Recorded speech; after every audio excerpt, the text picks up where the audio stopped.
ራሳችንን ለማሻሻል ብዙ መጽሐፍትን እናነባለን። በምንፈልገው ዘርፍ ላይ ብዙ ጥናትን እናካሂዳለን። ብዙ ቪዲዮዎችን እንመለከታለን። ነገር ግን በምንፈልገው ልክ አንጨምር። ምክንያቱም በቆየን ቁጥር መጀመሪያ ላይ የሰበሰብነውን እውቀት እየረሳን እንሄዳለን። ታዲያ ዛሬ ይህ ቪዲዮ በመርሳት ለተቸገራችሁ ወይም ደግሞ የማስታወስ ብቃታችሁ በእጥፍ እንዲጨምር ለምትፈልጉ ሰዎች በሳይንስ የተረጋገጠ የማስታወስ አቅማችሁን በእጅጉ የሚያሻሽሉ 7 ዘዴዎችን እናወራለን። በየመሃሉ የማስታወስ አቅማችሁን ደረጃ የምታውቁበትን ቀላል የሳይኮሎጂ የአእምሮ ጨዋታዎችን እንጫወታለን።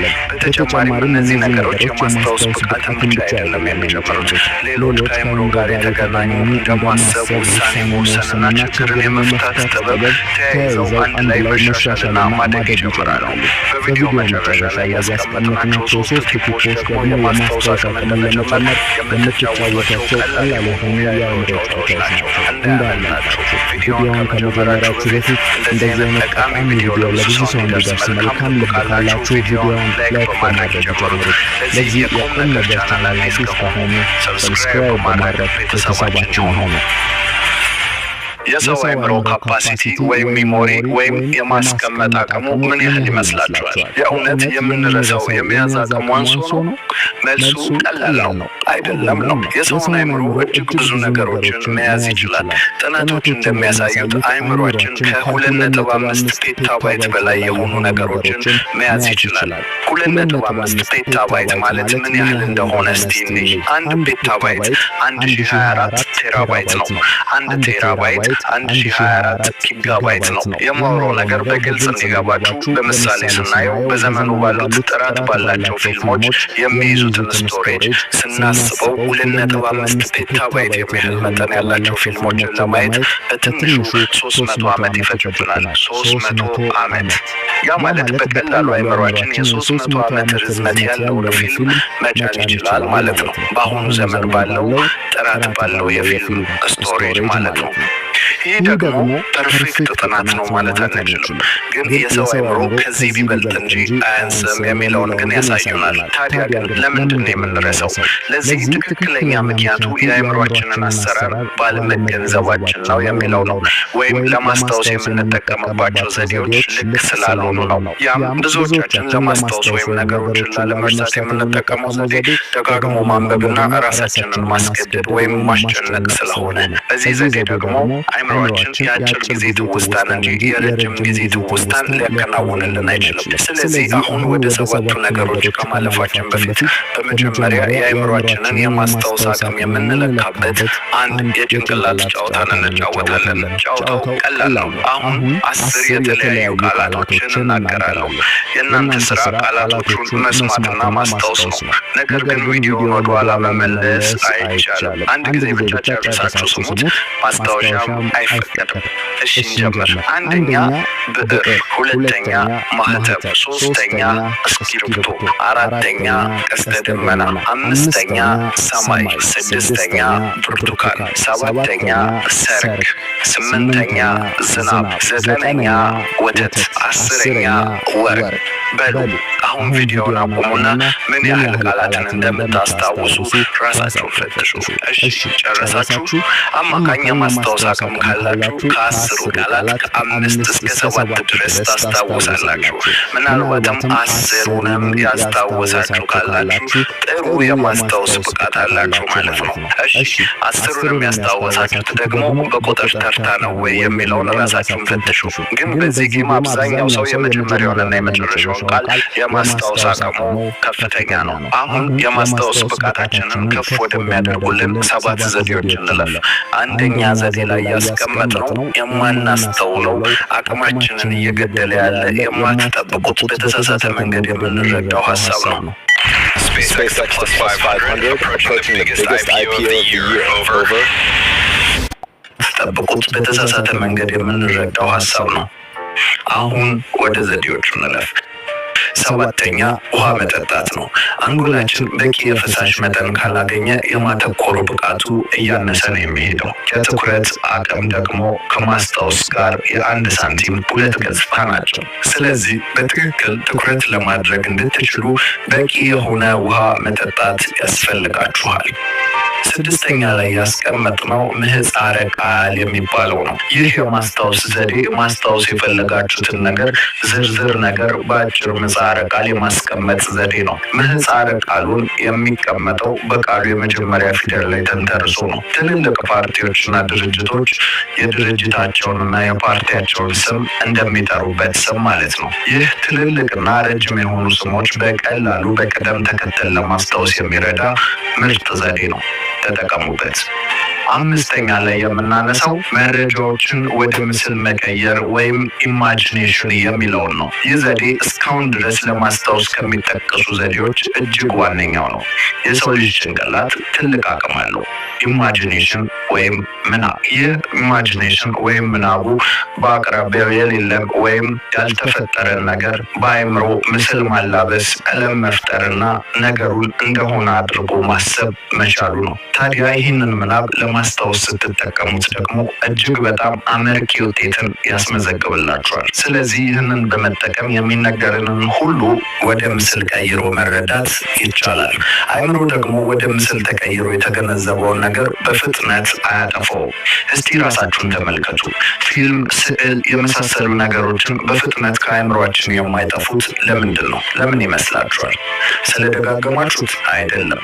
ነገሩ በምስል ስለተቀረጸ ነው።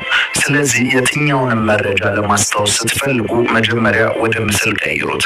ለምሳሌ የቅድም የተናገርኳቸውን ቃሎች ሁሉ ወደ ምስል ብትቀይሯቸው ኖሮ ቅድም ካስታወሳችሁት በተሻለ መንገድ ማስታወስ ትችሉ ነበር ማለት ነው። ስለዚህ ለምሳሌ ነገ መጽሐፍ አነባለሁ ከሆነ እቅድ መጀመሪያ ራስህ መጽሐፉን አንስተህ ስታነብ በምስል ለአእምሮ ካሳየው፣ አንደኛ ሁሉንም ጥቃቅን ነገር ታስባለህ። ለምሳሌ ምን የሚለውን መጽሐፍ የቱ ጋር ተቀምጬ እና ምን አይነት ልብስ ለብሼ ነው የማነበው የሚሉትን ነገሮች ራስን ትጠይቃለህ። እነዚህን ሶስት ጥያቄዎች ስትመልስ ሙሉ ምስል ለአእምሮ ትሰጠዋለህ።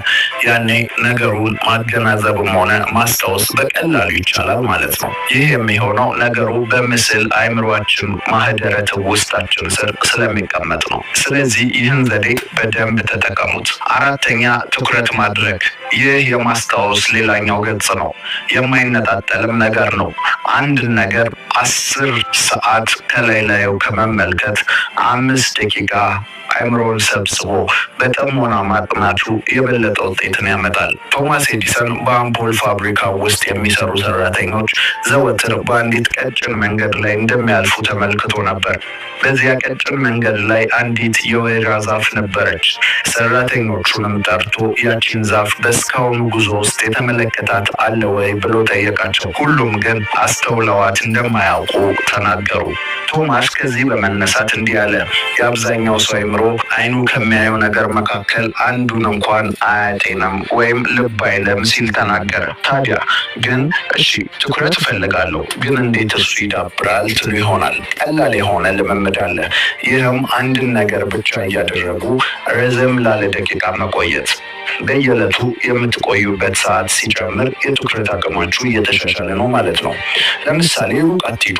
ምግብ እየበላችሁ ሌላ ምንም ነገር አለማድረግ፣ ስልክ አለመጎርገር፣ ከሰዎች ጋር አለማውራት፣ በቃ ምግቡ ላይ ብቻ ፎከስ ሆናችሁ ምግቡን ብቻ መመገብ። ይህ ትልቅ የሆነ የትኩረት አቅማችሁን የማሳደግ አቅም አለው። ሌላ ምንም ነገር ሳታደርጉ አንድ ነገር ላይ ረጅም ደቂቃን ስታሳልፉ የትኩረት አቅማችሁ ወይም አእምሯችሁን ሰብስባችሁ አንድ ነገር ላይ የመቆየት አቅማችሁ እየባሰ ይመጣል። ለምሳሌ ቼስ ተጫዋቾች፣ ዮጋ የመሳሰሉትን ሰዎች ብትመለከቷቸው የትኩረት አቅማቸው እጅግ በጣም ከፍተኛ ነው። ያ የሆነበት ምክንያት አንድ ቦታ ላይ ተቀምጠው አንድ ነገር ብቻ እያሰቡ ረጅም ሰዓት መቆየት መቻላቸው ነው። ስለዚህ እናንተም ይህን ዘዴ ብትጠቀሙት ውጤታማ የትኩረት አቅምን ትገነባላችሁ። ሶስተኛ ላይ ያስቀመጥነው ማዛመድና ማዋቀር ነው። ይህ ማለት ማስታወስ የፈለጋችሁትን ነገር ከሌላ ነገር ጋር ማዛመድ፣ በተጨማሪም የተበታተነ ሀሳብን ደግሞ መሰብሰብና ማዋቀርን ያመለክታል። ማዛመድን ስንመለከት ቅድም የነገሩን ትክክለኛ ምስል አእምሮ ላይ መፍጠርን የተመለከትን ሲሆን ማዛመድ ደግሞ መያዝ የፈለግነውን ነገር ከሌላ ለእኛ ቅርብ ከሆነ ነገር ጋር ማቆራኘት ነው።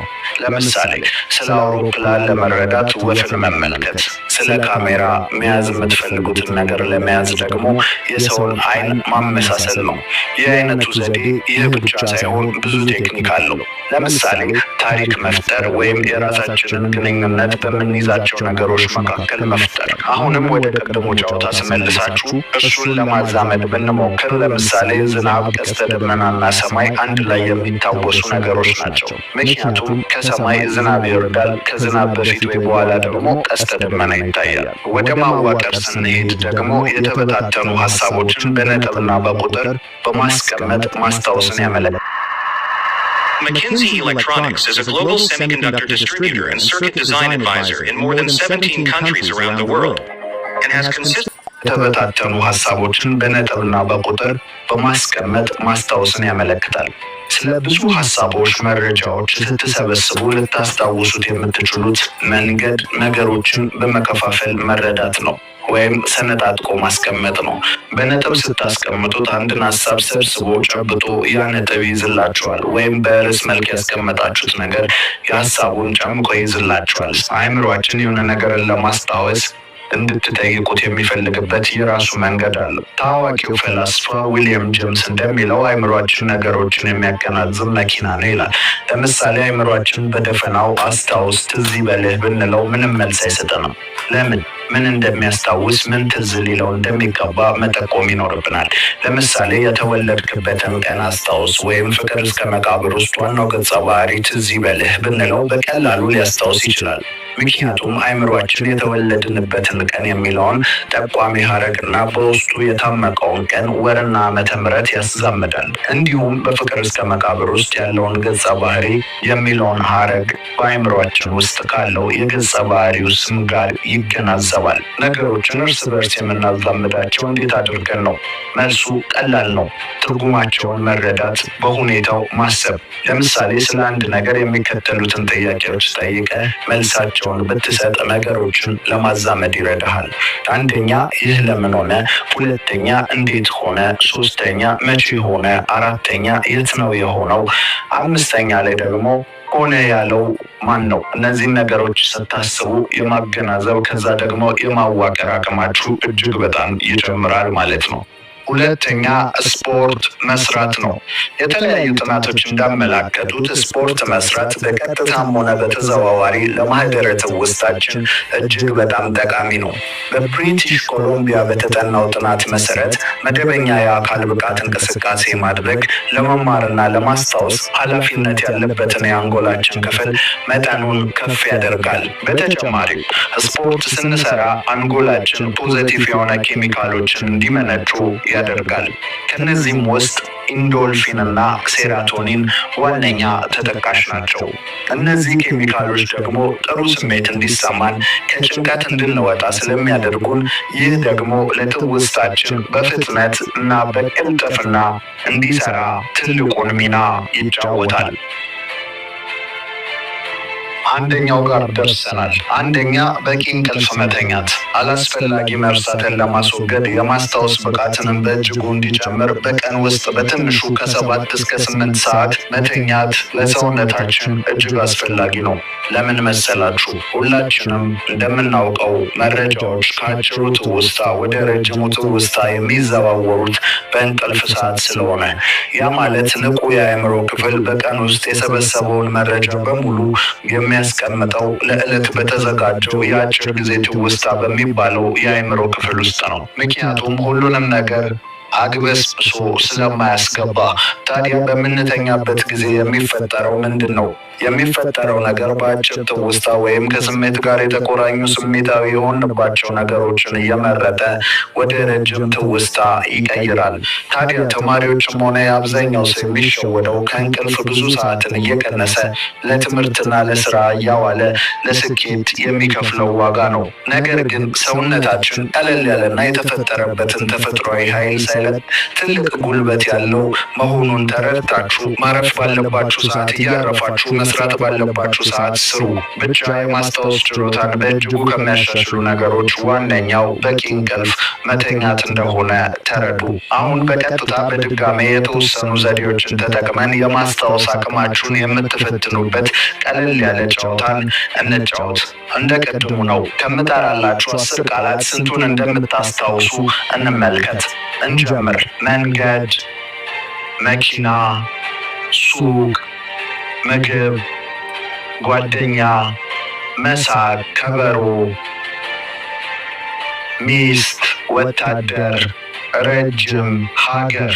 እሺ አሁን በእይታ ወይም በምስል ተገነዘባችሁ አይደል? አሁን ደግሞ እስቲ እናዛምድ። እናንተ በመንገድ ላይ መኪና እየነዳችሁ ሱቅ ጋር ደረሳችሁ።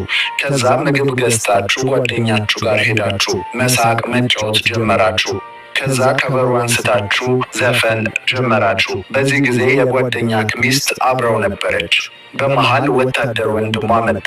ወንድሟ ረጅምና ሀገር ወዳድ ነው። እሺ አሁን ደግሞ ለማዛመድ ሞክረናል። አሁን እስኪ ቪዲዮውን አቁሙና ምን ያህል ቃላት እንደያዛችሁ ለማስታወስ ሞክሩ። እሺ ጨረሳችሁ? እሺ አሁን አንድ እኔ አውቄ ያሳሳትኳችሁ ነገር አለ።